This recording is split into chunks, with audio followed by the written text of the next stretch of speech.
وما خلقت الجن والإنس إلا ليعبدون.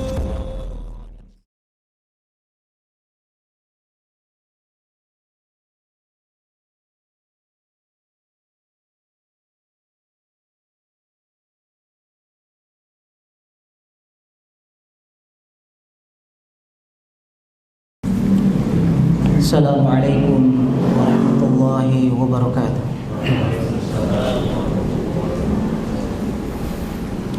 Innal hamdalillah nahmaduhu wa nasta'inuhu wa nastaghfiruh wa na'udzu billahi min shururi anfusina wa sayyiati a'malina.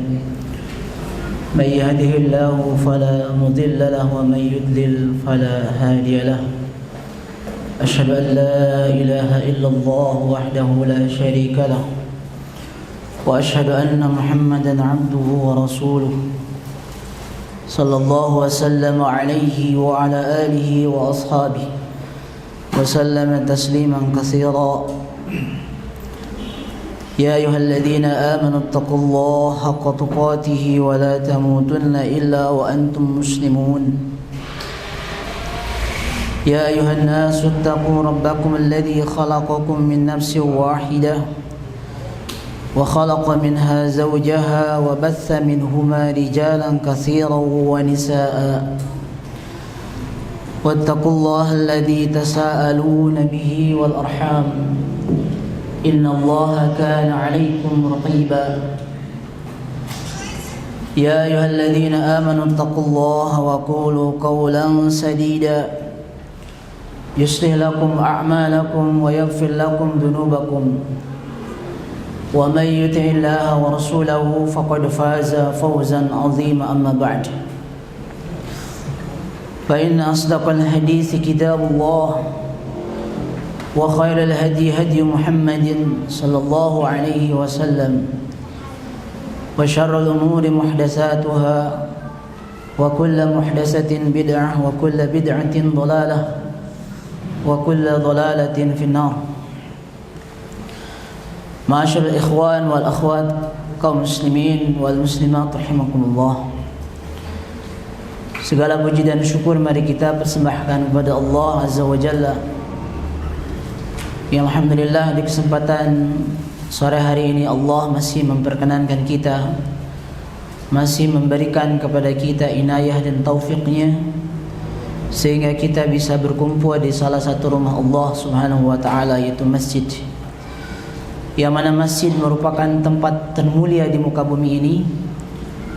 Maka semoga saja dengan datangnya kita ke salah satu rumah Allah ini, Allah catatkan langkah-langkah kita menjadi ibadah di sisinya.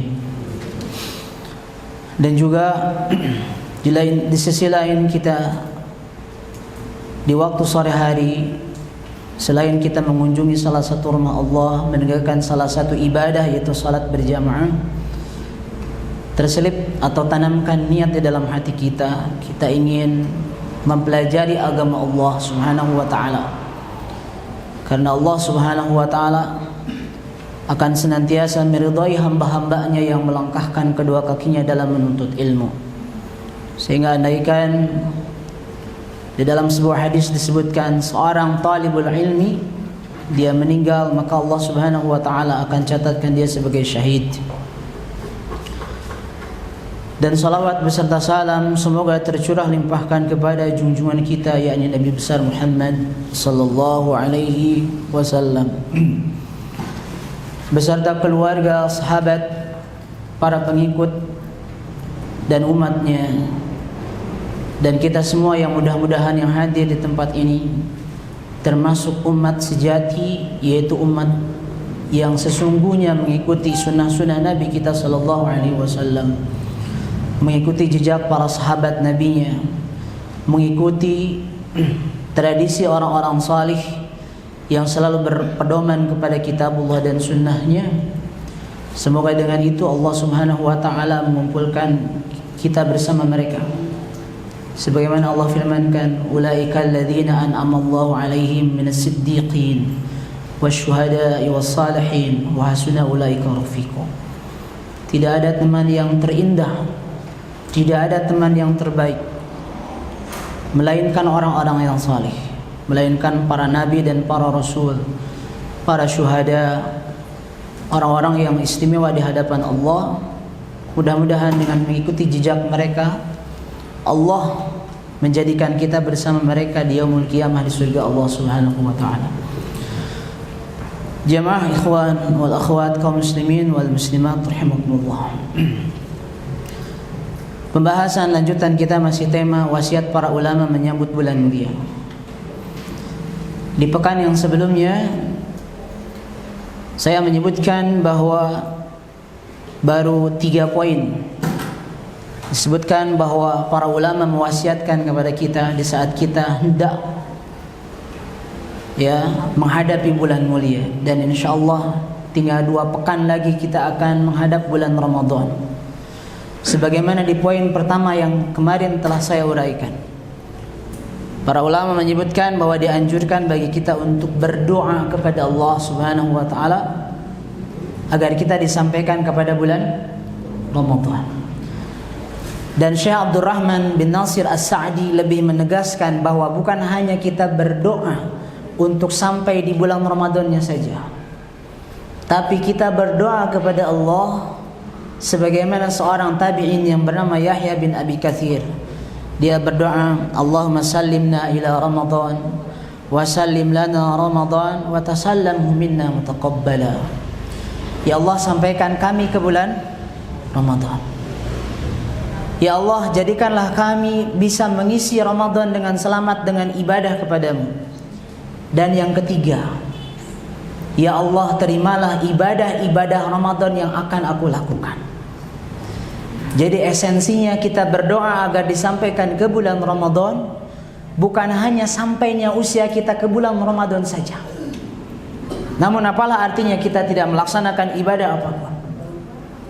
Namun kita memohon kepada Allah, ya Allah, berkahilah aku di bulan Ramadan dengan melaksanakan berbagai macam ibadah. Dan setelah kita melakukan ibadah tersebut, maka terimalah ibadah tersebut, ya Allah. Yang pertama. Kemudian yang kedua, wasiat yang kedua adalah berbahagia dan bergembira dengan datangnya bulan Ramadan. Bagaimanapun juga bulan Ramadan adalah karunia Allah. Seseorang bisa diampuni dosa-dosanya yang telah lalu dikarenakan dia berpuasa di bulan Ramadan, melaksanakan qiyam Ramadan, melaksanakan aktivitas-aktivitas ibadah di bulan Ramadan. Ya, bukan kita berbahagia karena banyaknya jenis-jenis makanan, ramainya kampung-kampung kita dengan suara-suara, bukan. Namun banyaknya ibadah-ibadah yang kita lakukan sehingga itu menjadikan kita sebab mendapatkan ampunan dan pahala dari Allah Subhanahu wa taala. Kemudian wasiat yang ketiga, membersihkan diri sebelum kita mensucikannya atau menghiasi dengan berbagai macam pahala ibadah. Itu poin yang kemarin. Nah, wasiat yang sekarang kita akan lanjutkan adalah wasiat yang keempat. Suhbatul akhyar. Pilihlah teman-teman terbaik, pilihlah kawan-kawan terbaik di saat kita menghadapi bulan yang mulia ini. Dan menjauhlah dari orang-orang yang malas. Itu kata para ulama. Pilihlah teman-teman yang terbaik di saat menjelang bulan mulia, dan jauhilah teman-teman yang malas. Baik. Jamaah rahimakumullah. Sebagaimana kita tahu bahwa sebenarnya seorang teman ini sangat berpengaruh di dalam diri seseorang. Oleh karena itu, Nabi SAW selalu mengingatkan kita agar kita memilih sahib, memilih sahabat, memilih teman yang baik. Jangan sampai kita salah memilih teman. Ya, bagaimanapun juga ada pepatah Arab mengatakan as-sahibu sahib. As-sahib sahib. Seorang teman itu bisa menarik seseorang. Ini pepatah yang mudah difahami, ya, dan ini sangat realistis. Bila mana kita misalkan berteman dengan orang-orang yang ahli ibadah, minimal kita yang asalnya tidak ahli ibadah, Karena kita terus berdampingan dengan orang yang ahli ibadah, maka kita akan tertarik untuk melaksanakan ibadah. Benar kata pepatah itu bahwa seorang teman itu bisa menarik seseorang. As-sahibus sahib. Dan sebaliknya, bila mana kita berteman dengan orang-orang yang malas, yang jauh dari ibadah kepada Allah Subhanahu wa taala, maka tidak mustahil bila mana di saat bulan Ramadan kita ini akan menjadi orang yang malas beribadah. Ya, misalkan kita memiliki teman yang tidak suka berpuasa di bulan Ramadan, tidak suka melaksanakan qiyam Ramadan, salat tarawih dan lain sebagainya. Itu sebuah keniscayaan nanti kita akan tertarik seperti orang tersebut. Makanya di dalam hadis Nabi sallallahu alaihi wasallam disebutkan, dan ini adalah hadis yang masyhur. Ya, di dalam as-silsilah as-sahihah Nabi sallallahu alaihi wasallam menyebutkan, al-mar'u ala dini khalilihi falyanzur ahadukum man yukhalil. Bahwa seseorang itu tergantung kepada agama atau kebiasaan teman dekatnya. Maka bila mana kita ingin menilai seseorang, mudah kata Nabi SAW, lihatlah siapa temannya. Lihatlah temannya. Ini jamaah rahimakumullah berpengaruh sekali di saat misalkan kita akan menghadapi bulan yang mulia ini.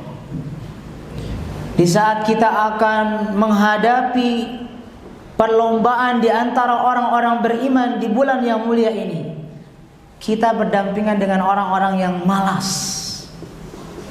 Maka sama sekali kita tidak akan terbawa semangat seperti mana as-sabiqin al-mutanafisin, tidak. Ya ada, kita malah rileks, nyantai, tenang sajalah. Tanggal 1 umpamanya malas dia untuk beribadah, tanggal 2, tanggal 3, apalagi 10 hari terakhir di bulan Ramadan. Ya, kenyataannya jamaah rahimakumullah, kita tahu bahwa kebanyakan di kita ini banyak masyarakat semangat ibadah istiqomahnya ini di awal-awal bulan Ramadan. Mereka banyak mengisi masjid-masjid untuk melaksanakan salat tarawih, qiyam Ramadan dan lain sebagainya. Menjelang tanggal 15, 20 dan 10 hari terakhir yang semestinya di dalam tuntunan Nabi sallallahu alaihi wasallam, Nabi SAW bila mana masuk 10 hari terakhir bulan Ramadan, beliau ini betul-betul mengencangkan ikat pinggangnya, membangunkan istri-istrinya dan lebih sungguh-sungguh dalam beribadah. Namun realitanya kebanyakan di kita semakin apa? Semakin malas. Apalagi orang yang sama sekali tidak memiliki gairah beribadah dari tanggal 1 sama sekali, dia tidak memiliki rasa ingin ibadah. Itu diakibatkan karena apa? Di antaranya kita memilih teman-teman yang malas.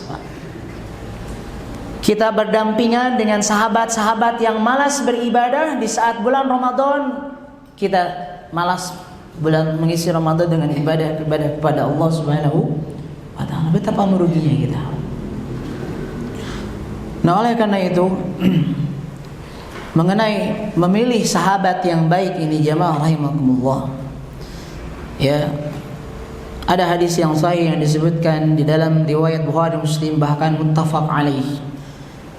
Ya, Nabi menggambarkan seorang sahabat yang baik. Masalul jalisis salih wasu kahamilil miski wa nafikhil kir, kata Nabi SAW. Perumpamaan teman yang baik dengan teman yang buruk itu seperti orang yang membawa misik. Apa itu misik? Minyak kasturi atau pedagang minyak. Kita umpamanya berteman dengan orang yang membawa misik, imma dia ini pedagang atau orang yang selalu bawa minyak wangi tersebut. Itu umpama teman yang baik. Sedangkan teman yang buruk, kata Nabi SAW, seperti seorang yang suka memandai besi, pekerjaannya panas dan lain sebagainya. Maka kata Nabi SAW, fahamilul miski imma an yuhdhiyaka wa imma an tabta'a minhu wa imma an tajida minhu rihan tayyibah.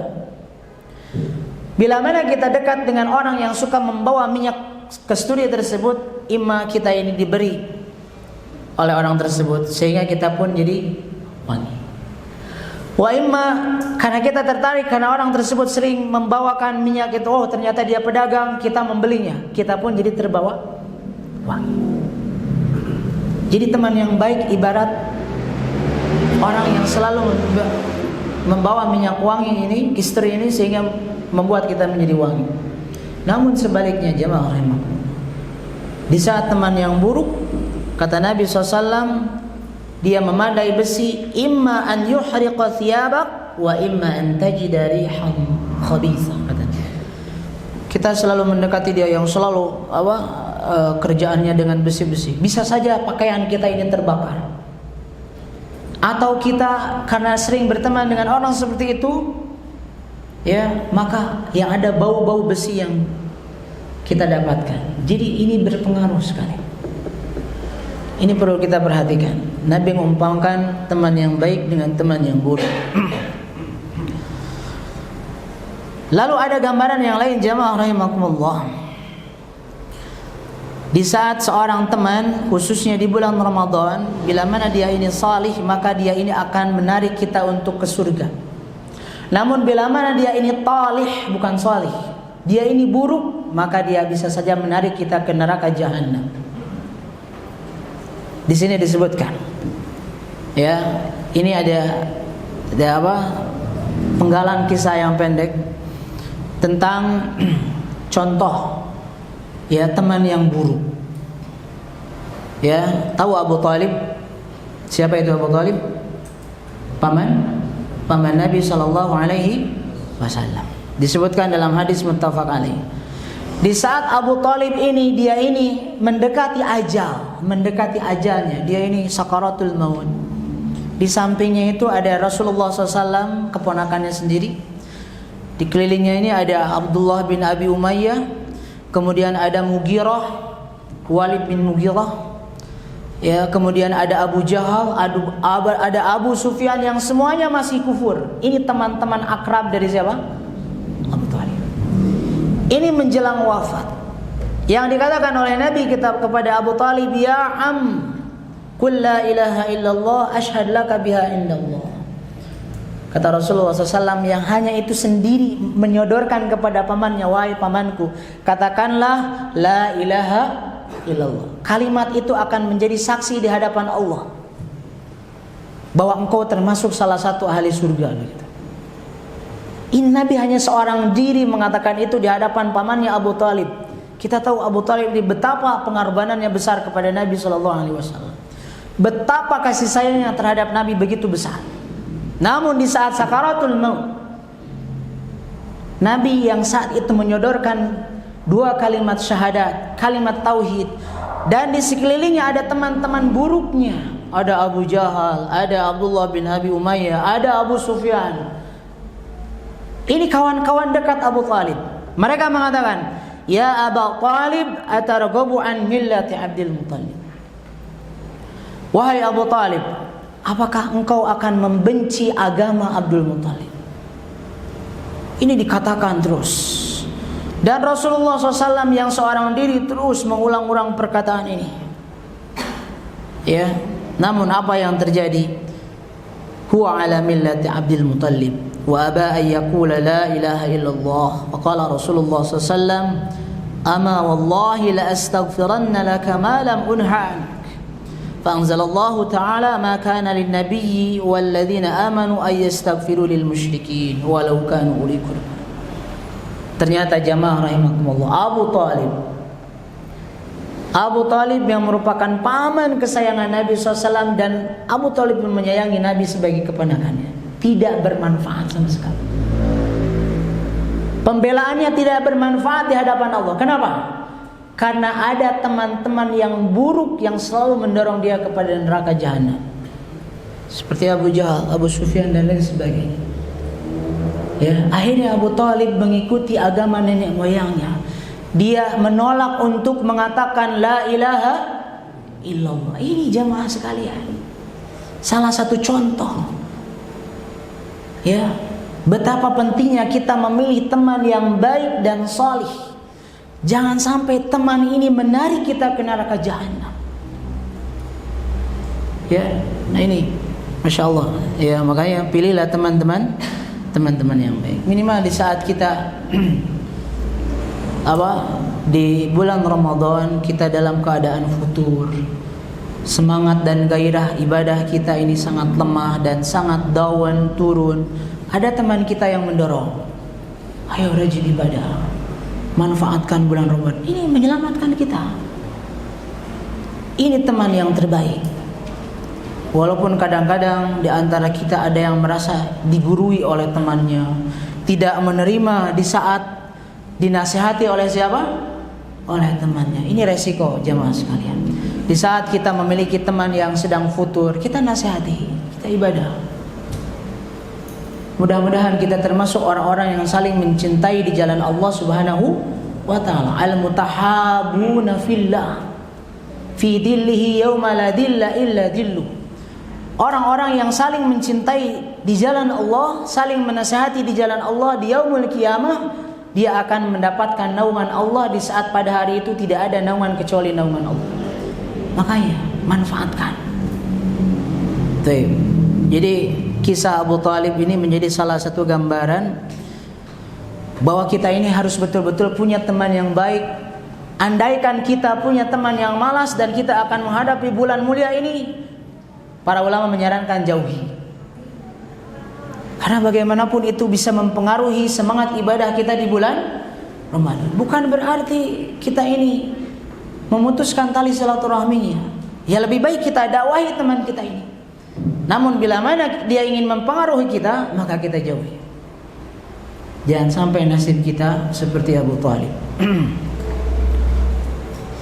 Namun sebaliknya jamaah sekalian, pengaruh teman yang baik, Allah Subhanahu wa taala berikan gambaran dan Allah abadikan itu di dalam surah Al-Kahf. Surah Al-Kahf itu kan ada beberapa pemuda yang tertidur di dalam gua selama 300 tahun lebih. Sampai Allah menyebutkan sayaqulu nasalasatu rabi'uhum kalbuhum wa yaquluna khamsatun sadisum kalbuhum rajman bil ghaib wa yaquluna sab'atu wa thaminuhum kalbuhum. Coba kita renungkan ayat ini. Di sini ada beberapa orang pemuda, walaupun mereka berselisih pendapat, ada yang menyebutkan 3 orang, ada yang menyebutkan 5 orang, ada yang menyebutkan 7 orang. Yang jelas salah satu di antara mereka adalah seekor apa? Seekor anjing. Kita tahu jamaah sekalian ya bahwa anjing ini ya di antara hewan yang dianggap hina, apalagi kita tahu bahwa hukumnya air liurnya adalah najis mughaladhah di dalam fikih.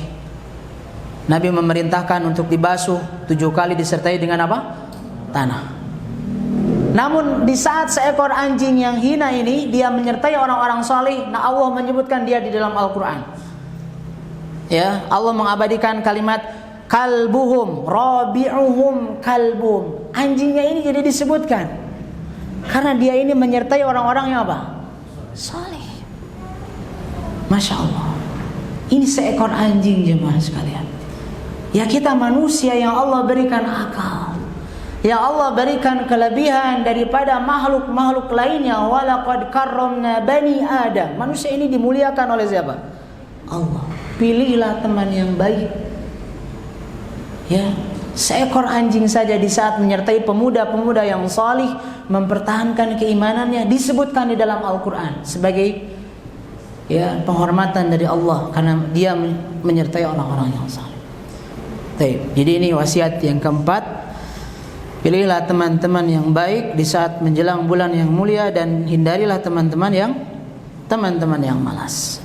Yang berikutnya,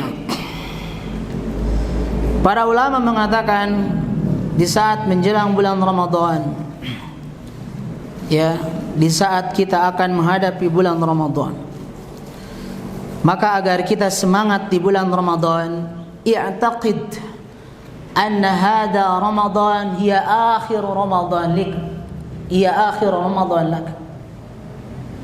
Yakinkanlah bahwa Ramadan ini adalah Ramadan terakhir bagimu. Ini wasiat yang kelima jemaah sekalian. Yakinkanlah bahwa Ramadan ini adalah Ramadan yang terakhir bagimu. Ini jemaah sekalian, para ulama menyampaikan wasiat ini kepada kita agar kita betul-betul mujahadah, agar kita betul-betul bersemangat. Ini pernah Nabi SAW sampaikan di dalam hadis yang diasarkan oleh Syalbani. Idza sallaita fasalli salata muwaddi'in. Bila mana engkau salat, maka hendaklah kamu salat seperti orang yang salat itu adalah salat yang terakhir. Jamaah rahimakumullah. Kita tidak tahu bahwa kita tidak bisa menjamin bahwa tahun yang akan datang kita bisa menjumpai Ramadan. Karena ajal ini bisa datang kapanpun juga. Ya, Allah Ta'ala berfirman di dalam kitabnya, فَإِذَا جَاءَ أَجَلُهُمْ فَلَا يَسْتَأْخِرُونَ سَاعَةً وَلَا يَسْتَقْدِمُونَ. Bila mana datang ajal mereka, maka sama sekali mereka tidak bisa mengakhirkan dan sama sekali tidak bisa mendahulukan ajalnya. Bisakah kita menjamin bahwa di bulan Ramadan yang akan datang, jangankan Ramadan yang akan datang, 15 hari yang akan datang, bisakah kita menjamin kita bisa berkumpul di tempat ini untuk sholat tarawih misalnya? Atau bisakah kita menjamin bahwa diri kita ini bisa sahur dengan keluarga-keluarga kita?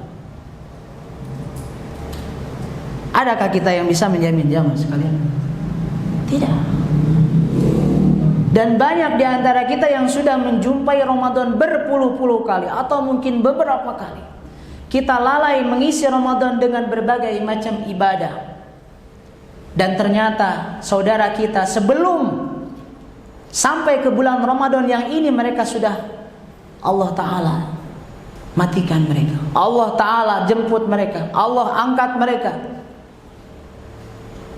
Sehingga yang ada mereka hanya menyesali apa yang telah mereka lakukan.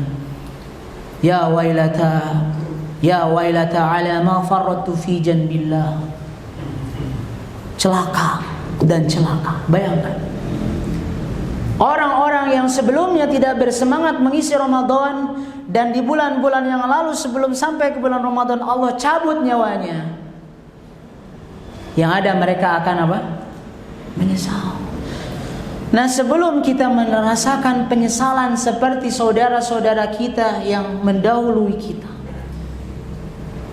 yakinkanlah bahwa Ramadan ini adalah Ramadan yang terakhir bagi kita.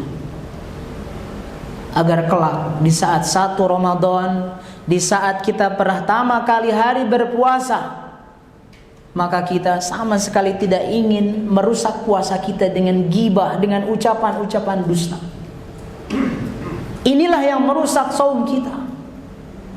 Sampai kata Nabi SAW, rubba sa'imin laisa lahu min siyami illa al-ju' wal 'atsh, wa rubba qa'imin laisa lahu min qiyami illa sahar.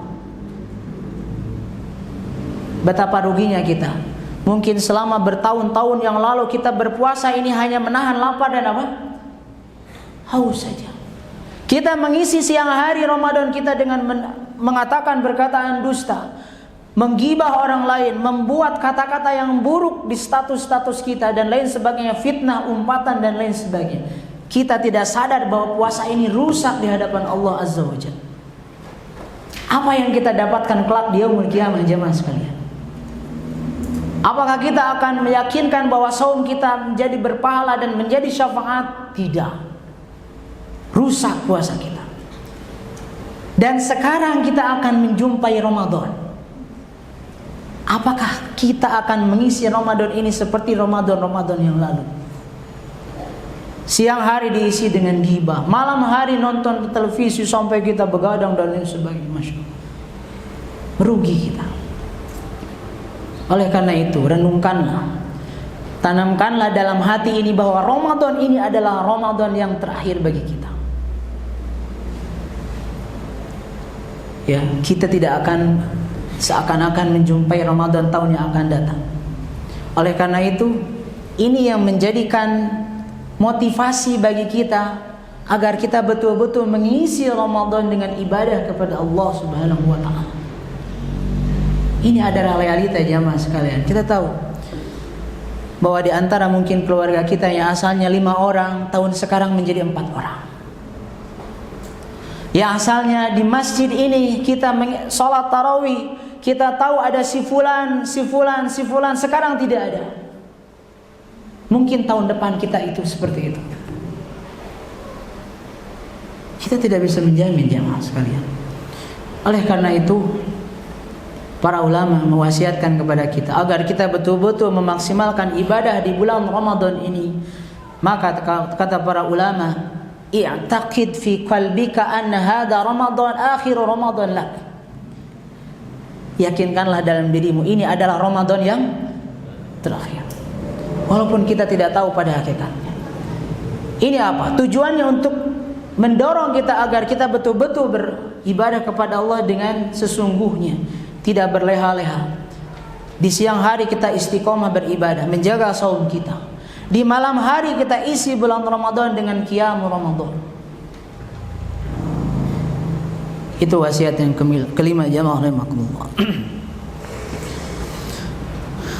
Lalu wasiat yang keenam, para ulama menyebutkan, liyakun laka ma'al Qur'ani waqafatin wa ta'ammulatin wa tilawatin khashi'at.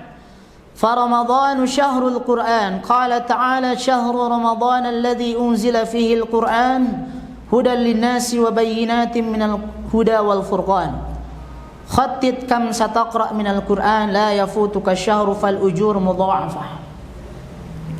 Jamaah rahimakumullah, wasiat yang keenam yang dikatakan oleh para ulama, di saat menjelang Ramadan, kita masih berada di bulan Sya'ban, pertengahan bulan Sya'ban, ya, hendaklah kita ini memiliki rencana berapa banyak kita akan tilawah Al-Quran dan merenungkan ayat-ayat Al-Quran. Di bulan sekarang kita ini sudah betul-betul membuat rencana seberapa banyak kita akan membaca dan akan merenungkan ayat-ayat Al-Quran. Kenapa demikian? Bagaimanapun juga jamaah rahimakumullah, bila mana kita lihat salafus salih, para tabi'in, tabi'it tabi'in, mereka yang berpedoman kepada kitabullah dan sunnahnya, di bulan Sya'ban mereka ini sudah sibuk membaca Al-Quran, berbeda dengan bulan-bulan yang lainnya. Bulan Sya'ban, sehingga disebutkan di dalam kitab Syiar A'lam An-Nubala bahwa salafus salih menyebut bulan Sya'ban itu sebagai Syahrul Qurra. Sebagai apa? Syahrul Qurra. Artinya Syahrul Qurra itu adalah bulannya orang-orang yang membaca Al-Quran. Ini belum masuk bulan Ramadan, ini masih ada di bulan apa? Sya'ban. Mereka sudah betul-betul bersemangat membaca Al-Quran. Kenapa demikian jamaah rahimakumullah? Ini pernah saya jelaskan di pertemuan yang pertama. Kenapa bulan Ramadan disebut dengan bulan mulia? Karena di bulan itu Allah Subhanahu wa taala menurunkan kitab Al-Quran, kitab yang mulia. Sebagaimana Allah jelaskan dalam firman-Nya, Syahrul Ramadan alladzi unzila fihil Quran. Bulan Ramadan adalah bulan di mana di sana diturunkan permulaan Al-Quran. Yang mana Al-Quran itu adalah hudal linnasi wa bayyinat, petunjuk bagi manusia dan keterangan-keterangan yang mengandung petunjuk dan pembeda antara hak dan batil.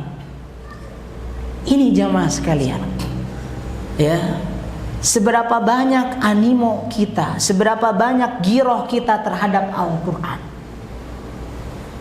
Apakah kita termasuk orang-orang yang Syekhul Islam Ibnu Taimiyah menyebutkan kita termasuk orang-orang yang al-i'rad an dzikrillah, orang-orang yang selalu berpaling dari dzikrullah. Maksud dzikrullah di sini adalah kalamnya, yaitu Al-Quran. Pada kata Allah, wa man a'rada an dzikri fa inna lahu ma'isyatan dhanka wa nahsyuruhu yaumal qiyamati a'ma.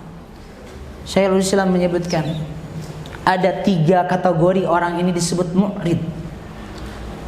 Ada 3 jenis stadium seseorang ini berpaling dari Al-Quran. Yang pertama, dia sama sekali tidak mau membaca Al-Quran. Di saat disodorkan mushaf 1 halaman ngantuk langsung. Ya, beberapa ayat saja Masya Allah malas. Tapi baca status orang atau baca postingan Facebook dan lain sebagainya sampai 3-5 jam pun kuat. Itu kita termasuk orang-orang yang berpaling dari Al-Quran. Yang kedua, ya, Allah menyebutkan, ya, sebagaimana Syekhul Islam menjelaskan, ada orang yang berpaling dari Al-Quran.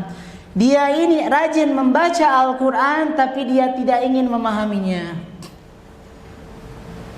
Ini jamaah sekalian, memang betul bahwa Al-Quran ini adalah kitabullah yang andaikan kita baca 1 huruf, maka itu berpahala menjadi satu berapa? 1 kebaikan. Man qara'a halfan min kitabillah falahu bihi hasanah. Kalau kita membaca 1 huruf dari kitabullah, maka itu jadi 1 kebaikan. Misalkan, Anda contohkan kalimat alhamdu. Berapa huruf itu? Berapa huruf? Alif, lam, ha, mim, dal. Berapa huruf? 5. Berarti kita sudah mendapatkan kebaikan. 5 kebaikan. Ya, andaikan kita membaca beberapa ayat banyak, berpuluh-puluh kebaikan. Tapi jangan hanya itu saja jamaah sekalian. Allah menurunkan Al-Quran ini agar liyadabbaru ayatihi waliyatadzakkara ulul albab. Kita harus renungkan ayat ini agar kita mendapatkan pelajaran. Sekarang banyak jamaah sekalian terjemah Al-Quran dengan berbagai macam bahasa, tafsir-tafsir yang mukhtasar dan ringkas, bahkan tafsir yang pembahasannya panjang lebar. Ini sudah mudah dijangkau, bisa kita beli. Kenapa kita tidak mau memahami pedoman kita? Bila kita hanya mau membaca saja, apalagi membaca Al-Quran tidak tartil, tujuannya kita berlomba-lomba agar siapa yang terbanyak. Kita berbangga-bangga umpamanya, antum berapa juz? Ana udah berapa juz? Banyak. Ana udah 50 kali khatam. Ya, Ramadannya aja 30 hari. Iya kan? Ini hanya sekedar at-tabahi, hanya membangga-bangga diri dengan bacaannya tidak sesuai dengan aturan tartil dan lain sebagainya. Ini sama saja dengan orang-orang yang waman a'radu an dzikri. Makanya kebiasaan salafus salih ini sering mengulang-ulang ayat sampai habis 1 malam mengulang kalimat iyyaka na'budu wa iyyaka nasta'in. Diulang-ulang karena dia ingin tadabbur. Begitu. Diulang-ulang. Jadi jamaah sekalian, ini kita harus betul-betul memahami tujuannya kita diciptakan kata Allah liyabluwakum ayyukum ahsanu amala.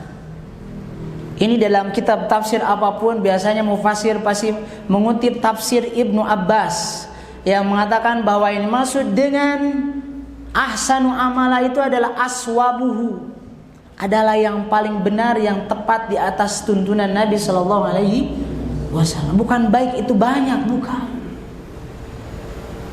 Itu yang kedua.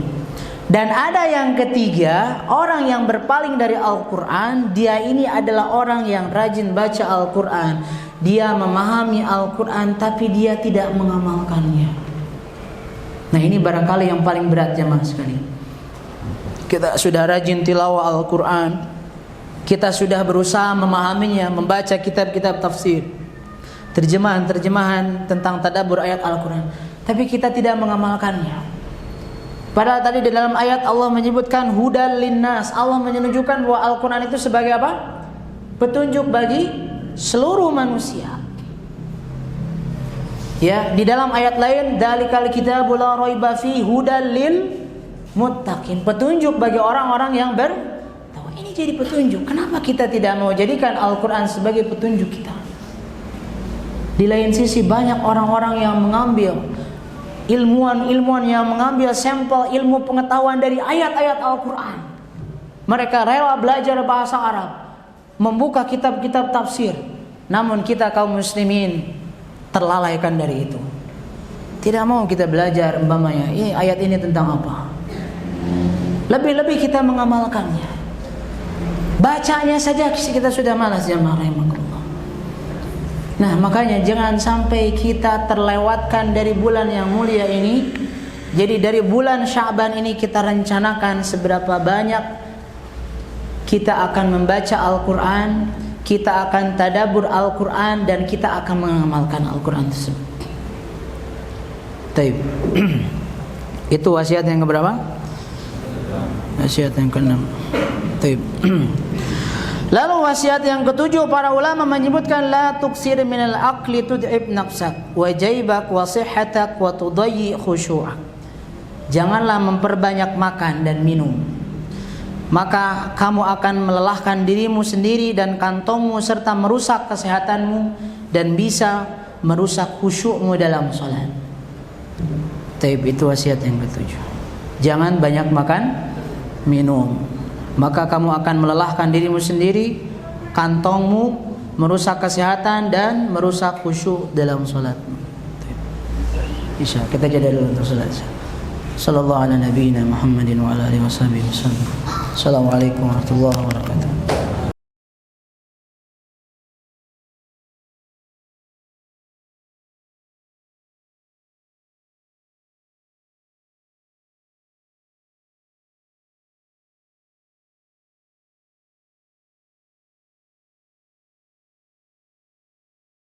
Assalamualaikum warahmatullahi wabarakatuh. Alhamdulillah, wassalatu wassalamu ala rasulillah wa ala alihi wa sahbihi wa man wala, wala hawla wala quwwata illa billah, amma ba'd. Ikhwani wa akhwati fillah, ma'asyiral muslimin wal muslimat rahimakumullah. Kita akan lanjutkan kembali wasiat yang ke-7. Para ulama menyebutkan di saat menjelang bulan Ramadan, la tuksir minal akli tud'ib nafsaka wa jaybak wa sihhataka wa tudayyi khusyu'ak. Janganlah memperbanyak makan, ya termasuk makan minum, maka kamu akan melelahkan dirimu, melelahkan kantongmu, melelahkan kesehatan, merusak kesehatan dan bisa merusak kehusyuan salatmu. Ya, nah ini ikhwan dan akhwat yang dirahmati Allah Subhanahu wa taala. Di saat kita tahu bahwa ibadah saum Ramadan di sana adalah al-imsak anil muftirat. Bahwa ibadah saum itu esensinya di antaranya adalah menahan dari hal yang membatalkan. Di antara yang membatalkan saum Ramadan itu adalah makan dan minum. Nah, di saat 1 bulan menjelang Ramadan atau di bulan Sya'ban kita sekarang, 2 pekan lagi kita akan menjelang Ramadan, para ulama mewasiatkan kepada kita jangan terlalu banyak makan. Berarti dengan mafhum perbanyaklah saum sunnah. Perbanyaknya saum sunnah. Bahkan ya pernah saya jelaskan, bahkan di salah satu khutbah Jumat di At-Taqwa pernah saya menjelaskan tentang materi ini, bahwa Nabi SAW hampir 1 bulan penuh melaksanakan saum sunnah di bulan Sya'ban. Ini tujuannya apa? Dalam rangka melatih diri agar kita terbiasa nanti di saat masuk bulan Ramadan. Dan realitanya jamaah rahimakumullah, kaum muslimin, ikhwan dan akhwat, di kita malah terbalik. Ya, di saat menjelang Ramadan, di saat mau mendekati Ramadan, banyak di antara kita yang memperbanyak makan. Dengan istilah tradisi-tradisi lah, cucurak dan lain sebagainya. Orang Cianjur yang menyebutnya papajar. Ya, la adri ma'anahu. Yang jelas itu menyambut Ramadan dengan memperbanyak aneka jenis menu makanan sambil jalan-jalan. Bikin status di posting, mumpung masih siang bisa makan. Ini Masya Allah, seakan-akan Ramadan itu penyiksaan, ya kan? Begitu jemaah. Dan ini realistis, silakan saja. Bila mana kita punya teman seperti itu, wah berarti tanda tanya itu. Ya, kita jangan seperti itu. Harusnya kita jangan memperbanyak makan. agar kita tidak kaget. Apalagi sebelumnya kita ini selama 10 bulan yang lalu kita malas puasa Senin Kamis, tidak, Ayyamul Bid tidak, gak kenal saum Arafah, Asyura, gak sama sekali. Kenalnya itu hanya saum Ramadan saja, setahun sekali. Ya. Nah, minimal kita di bulan Sya'ban banyak melaksanakan saum sunnah. Jangan terbalik. Ya, makanya ini mohon ini, dan ini juga menjadi sebuah kebiasaan buruk kaum muslimin. Ya, makanya kata para ulama, jika kita banyak makan, kita akan melelahkan diri kita, betul. Di saat seseorang banyak makan, maka dia akan banyak minum. Di saat dia banyak makan minum, nama katsiran, dia akan banyak tidur. Ini hal yang logis. Di saat banyak tidur, maka dia terlewat dari kebaikan yang banyak. Ramadan juga jangan sampai terbawa suasana bulan sekarang. Di saat kita banyak makan, di bulan Ramadan lebih banyak makan. Iftar itu dijajarkan semua makanan-makanan. Dengan dengan notabene ini balas dendam. Tadi siang gak makan, sekarang makan banyak. Ini jamaah sekalian, bahkan sampai di dalam kitab Mulakhas Fikhi Syekh Shalih Fauzan hafidhullah mengomentari kebiasaan buruk kaum muslimin yang menunda-nunda sholat maghrib karena kelamaan dia ini takjil iftar. Ternyata itu bukan hanya di Indonesia, di Saudi pun banyak. Apalagi di mana? Di Indonesia. Takjil iftar itu harusnya antum makan beberapa butir kurma, minum langsung sholat jamaah maghrib. Ini tidak, ya kan? Makan nasi, makan kupat sayur, makan dan lain sebagainya. Masya Allah. Akhirnya sholat maghrib dilaksanakan beberapa menit menjelang waktu isya. Ini yang wajib disia-siakan, yang sunnah kita betul-betul perhatikan. Karena kita tahu takjil iftar ini sunnah berkaitan dengan mengisi perut. Jadi ini kita sangat bersemangat. Nah, ini mohon jamaah sekalian, jangan terlalu banyak makan. Ini secara umum, kita ini dilarang untuk israf, kita ini dilarang untuk berlebihan. Allah menyebutkan wala tusrifu innahu la yuhibbul musrifin. Janganlah kamu bersikap berlebih-lebihan. Allah tidak mencintai orang yang berbuat berlebih-lebihan. Dan ini betul. Ya, di dalam kitab Mukhtasar Minhajul Qasidin pernah Ibnu Qudamah menyebutkan salah satu kebiasaan kaum muslimin, ternyata memang banyak di bulan Ramadan ini pengeluaran kita ini semakin banyak. Betul? Karena kita lebih banyak membeli aneka jenis makanan. Ini harusnya tidak seperti itu. Di bulan Ramadan Allah mendidik kita agar sabar. Di sini Allah mendidik kita agar efisien di dalam mengeluarkan pengeluaran. Bukan sebaliknya. Ya, nah makanya ini masalah banyak makan jamaah rahimakumullah. Ya. Nabi SAW menyebutkan ma mala'a adamiyun wi'a'an syarran min batnihi bihasbi ibni adam luqaymatun yuqimna salbah. Tidak ada bejana atau wadah yang paling buruk dipenuhi oleh seorang manusia dari selain perutnya. Jadi misalkan kita mengisi umpamanya gelas ini terlalu penuh dengan air, itu masih disebut wajar. Tapi kata Nabi, bila mana kita mengisi perut kita sampai betul-betul penuh, itu sangat buruk. Sangat apa? Sangat buruk. Kata Nabi SAW, bihasbi ibni adam luqaymatun yuqimna salbah. Cukup sebenarnya manusia ini hanya menyantap suapan-suapan kecil yang bisa menegakkan tulang punggungnya. Ini maksudnya begini, di saat kita lapar, rata-rata kita menyentuh perut kan, otomatis tulang punggung kita jadi membungkuk. Di saat kita makan, ya minimal sedikit kita ini bisa menegakkan apa? Tulang punggung kita. Minimal makan itu cukup begitu. Ya, andaikan kata Nabi SAW kita ingin mengatur fasulusun li ta'amihi wa sulusun li syarabihi wa sulusun li nafasi. Atur lambung kita ini. Sepertiga minimal untuk apa? Makanan. Sepertiga untuk air minum. Sepertiga lagi untuk nafas. Ini jangan 100% kita isi makan. Bagaimana kita bernafas? Ya makanya fenomena kata orang Sunda istilah kemerkaan begitu Bu ya, atau kalikiben. Ini bahasa Sunda ini menarik. Ini banyak di antara kita yang israf dalam makan, sehingga umpamanya setelah maghrib kita berbagai macam aneka jenis makanan kita makan, mau sholat tarawih kita jadi malas, ngantuk, karena kita terlalu banyak makan. Satu, kita akan merusak keadaan ekonomi kita. Yang kedua, melelahkan diri kita. Yang ketiga, ini merusak kesehatan kita. Yang keempat, ini merusak khusyuknya sholat kita. Ya kan? Buru-buru kita akan khusyuk karena kita sudah banyak makan. Dan ini merusak kesehatan kita. Ya, dan makanya jamaah rahimakumullah, di saat umpamanya datang bulan Ramadan ini jangan sampai umpamanya, kenapa ya? Di saat umpamanya menjelang Ramadan atau bulan Ramadan, banyak di antara kaum muslimin yang nyatanya jadi sakit lambung lah dan lain sebagainya.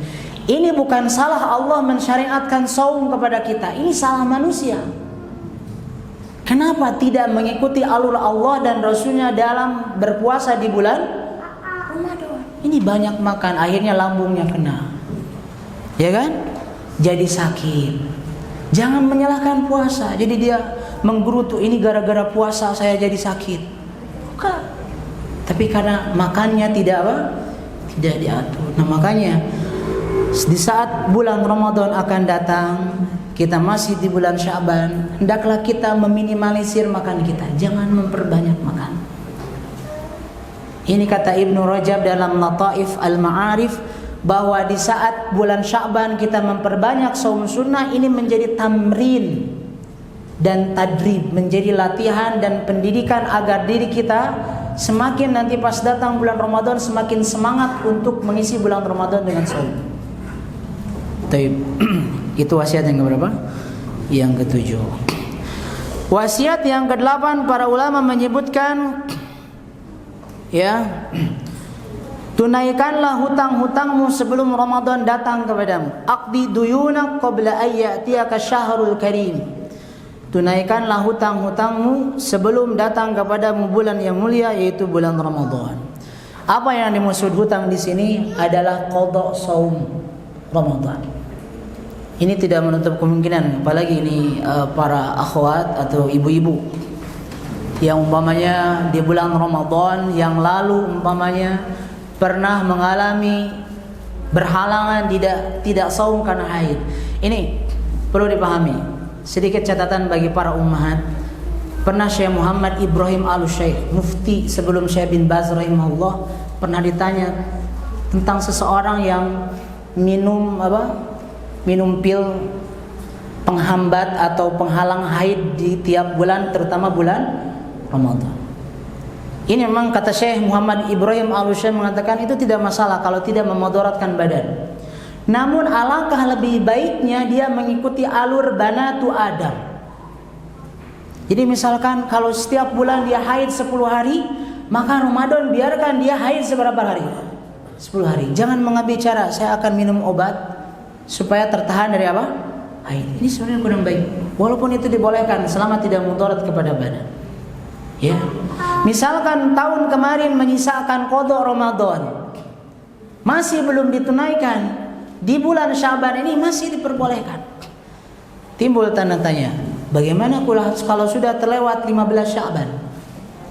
Kan kata Nabi dalam hadis riwayat Ahmad, "Idan tasofa Sya'ban fala tasumu." Nah ini seringkali disalahpahami hadis ini. Jawaban yang terbaik dari hadis ini adalah yang dijelaskan oleh Syekh Utsaimin rahimahullah dalam 48 soal jawab tentang Ramadan, bahwa yang dimaksud idan tasofa Sya'ban fala tasumu ini bukan saum qada Ramadan. Catat ini. Ini bukan saum qada Ramadan. Ini adalah larangan, bahkan ini makruh bagi orang yang tidak terbiasa saum sunnah sebelumnya. Misalkan dia tidak terbiasa saum Senin Kamis, dia tidak terbiasa ayyamul bid, dia tidak terbiasa saum-saum yang lain. Nah, setelah menjelang 15 Sya'ban ke sana, dia tiba-tiba menjalankan sering saum sunnah. Ini yang termasuk larangan. Bila mana sudah masuk nisfu Sya'ban, tanggal 15 Sya'ban, makalah jangan berpuasa. Jadi fala tasumu di sini tidak secara mutlak semua saum dilarang.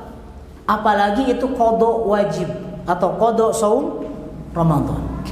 Jadi antum umpamanya para ikhwan, misalkan sebelumnya pernah antum safar atau sakit, dan ternyata sampai detik ini belum apa? Ditunaikan. Segera tunaikan. Dan ingat itu hutang kepada Allah. Kata Nabi SAW, fadainullah haqqu ayyuqda. Hutang kepada Allah ini lebih berhak kita tunaikan. Jadi segera tunaikan. Sampai tanggal 29 Sya'ban masih boleh? Masih boleh. Masih boleh. Ya, timbul pertanyaan, bagaimana kalau umpamanya misalkan ada istri antum atau antum sendiri punya qada saum 10 hari. Kemudian baru terqada di Sya'ban ini 5 hari. Berarti tersisa berapa hari? Berapa hari tersisa? 5 hari. Lewat lagi Ramadan. Ya, nanti diqada lagi di bulan berikutnya. Tidak masalah, tidak ada kifarat. Dan ada pendapat yang ini umum di masyarakat, bila mana misalkan terlewat satu Ramadan, datang lagi Ramadan yang lain. Ada pendapat yang mengatakan harus tambah jadi 2 hari. Jadi 1 jadi berapa? 2. Jadi kalau 5 jadi 10. Tidak ada.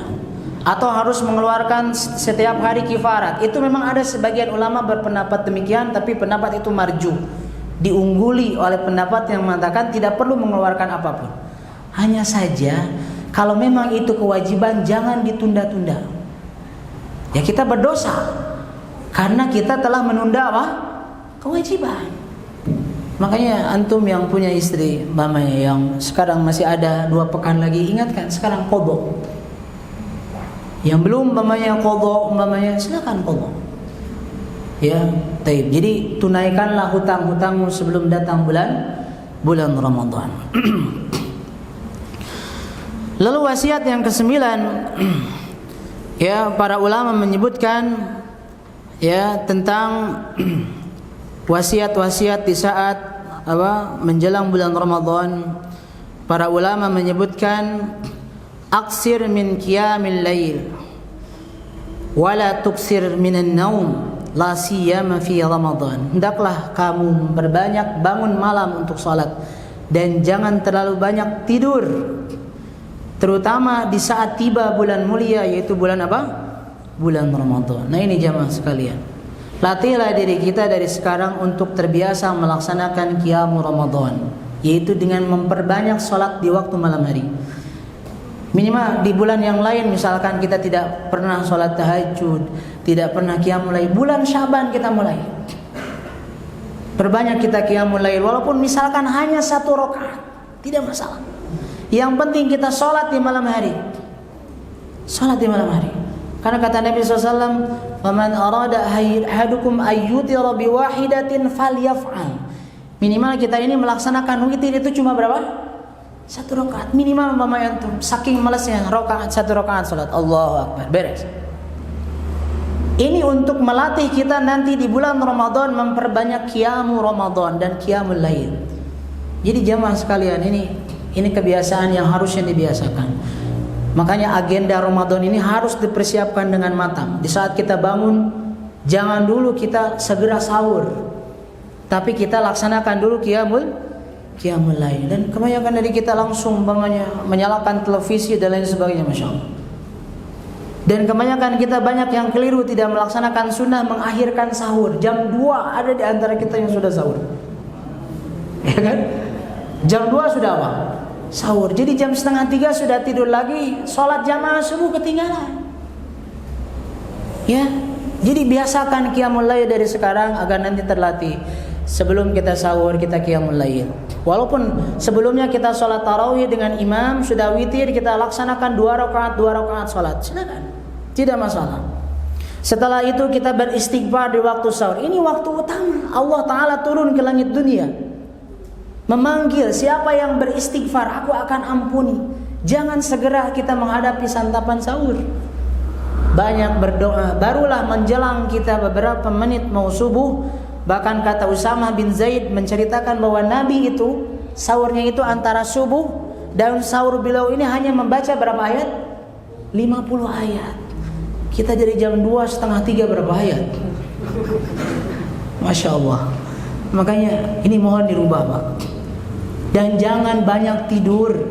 Ini sampai terbawa suasana bulan Ramadan itu ya bulan tidur. Dan ini realita kaum muslimin. Kegiatan-kegiatan semuanya dimulai agak siang kan? Sekolah yang asalnya masuk jam 7, masuknya jam 8 kan? Iya, kenapa? Sesi tidur. Ya kan? Padahal Masya Allah Ta'ala, ini harusnya kita semakin giat ya rahimakumullah. Dan jangan berhujah dengan hadis palsu. Ini yang tersebar di mana-mana. Naumus shaim ibadah, wasumtuhu tasbih. Bahwa tidur orang yang berpuasa adalah ibadah dan diamnya adalah tasbih.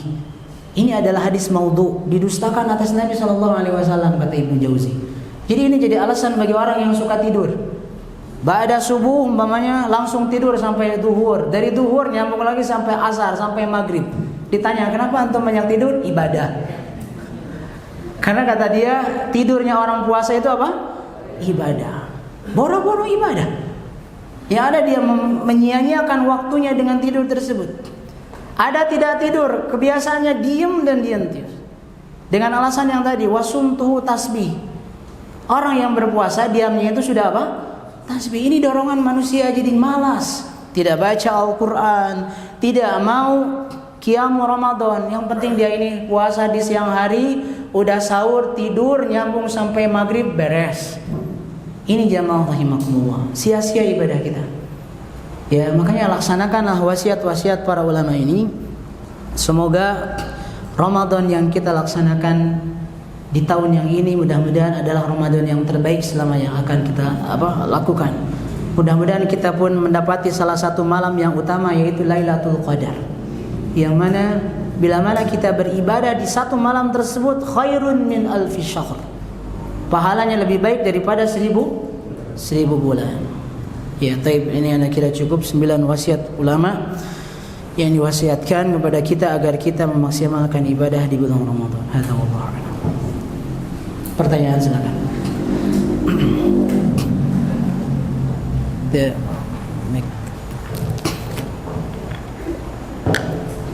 Terkait dengan kita terus memilih teman-teman yang baik. Nah, gimana kalau sekarang kita hidup di lingkungan yang orang-orangnya itu lebih semangat melakukan hal-hal yang tidak disyariatkan? Itu. Bagaimana kalau umpamanya kita ya bermusyarakah atau umpamanya kita bergaul dengan teman-teman yang aktivitasnya itu tidak sesuai dengan tuntunan Nabi Sallallahu Alaihi Wasallam. Di sini memang kadang kita dilematis. Tidak dipungkiri di hati kita kadang ada apa? Dilematis. Hanya saja ya di sini sebagai seorang muslim, di saat kita ada di tempat yang seperti itu, sebenarnya kita bisa mempengaruhi mereka. Ya. Andaikan misalkan kita menyampaikan satu muatan materi tentang as-sunnah atau tentang amalan yang sesuai dengan tuntunan Nabi sallallahu alaihi wasallam.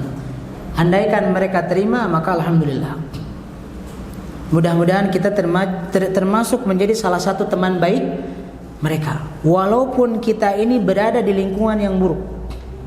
Asalkan kita betul-betul berpegang teguh kepada kebaikan, maka kita akan tetap menjadi orang yang baik. Akan saya contohkan. Antum tahu istri Fir'aun? Asia. Apakah dia berada di lingkungan yang baik? Tidak. Suaminya siapa? Fir'aun. Tapi tetap dia beriman kepada siapa? Kepada Allah. Nah, mudah-mudahan di saat kita berada di lingkungan yang buruk, kita sampaikan semampu kita. Ya. Namun mudah-mudahan kita tidak terpengaruh oleh perangai buruk atau apa yang sering mereka lakukan. Laksana Asia binti Muzahim, yang mana dia tidak terpengaruh oleh suaminya sendiri dan orang-orang yang ada di sekeliling Fir'aun yang tersesat.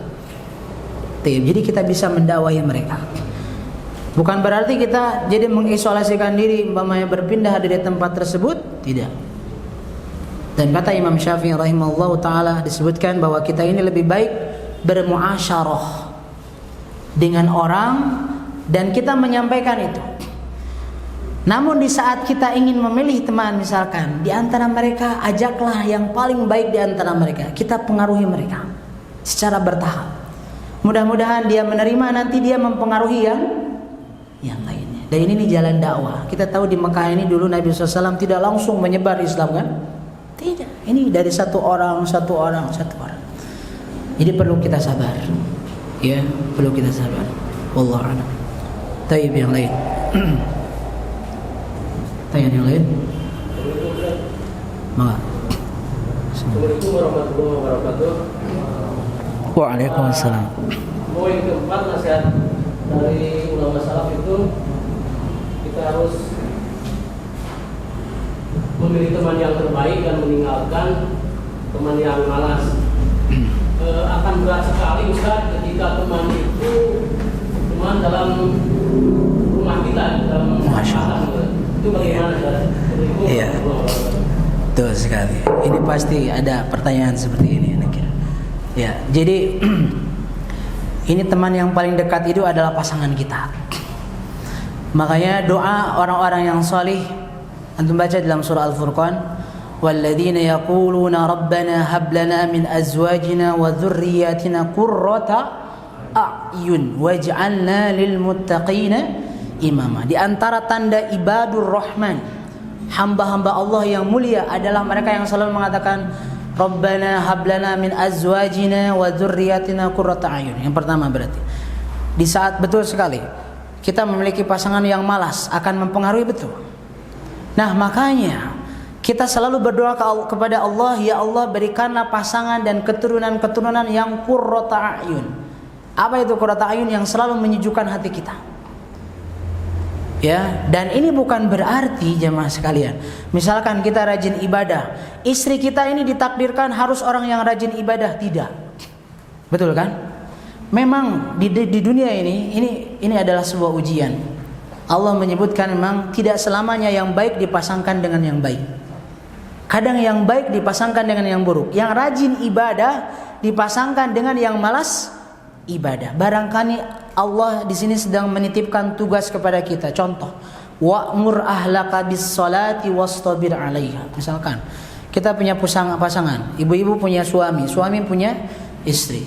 Pasangannya ini malas sholat. Berarti kita ada perintah dari Allah untuk menyuruh keluarga kita apa?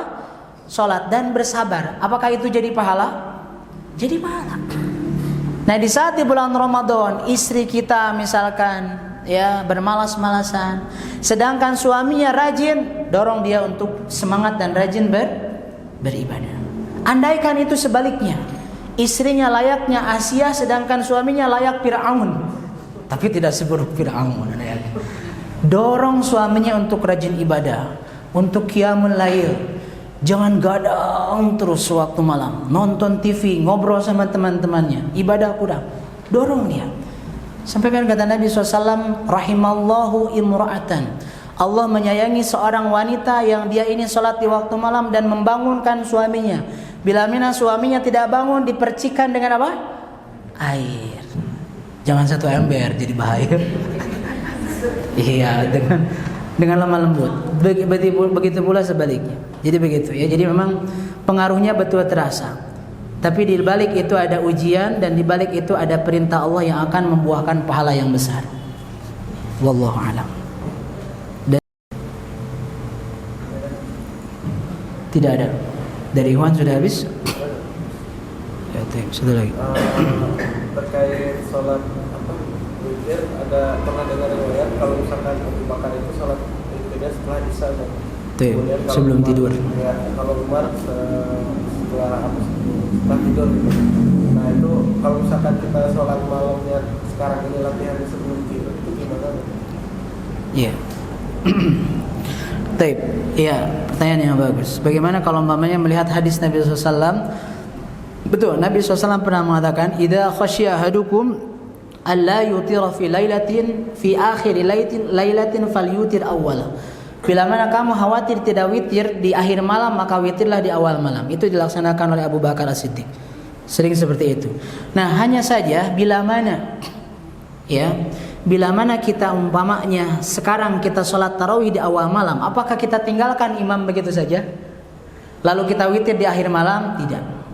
Kita lebih dianjurkan untuk mengikuti imam. Karena kata Nabi SAW dalam hadis riwayat Tirmidzi, "Man qama ma'al imam hatta yansarif kutiba lahu qiyamul lailah." Memang dalam hadis yang lain dianjurkan mengakhiri sholat malam itu dengan witir. Lalu bagaimana Ramadan? Kita kan selalu sholat witirnya bareng dengan siapa? Imam. Apakah kita tinggalkan imam? Tidak. Ini lebih utama kita sholat witir dengan siapa? Imam. Karena kita akan mendapat pahala, kata Nabi, barang siapa yang sholat dengan imam hatta yansarif, sehingga selesai, beres dengan witirnya, kata Nabi, kutiba lahu qiyamul lailah. Pahalanya dia akan mendapatkan qiyam satu malam.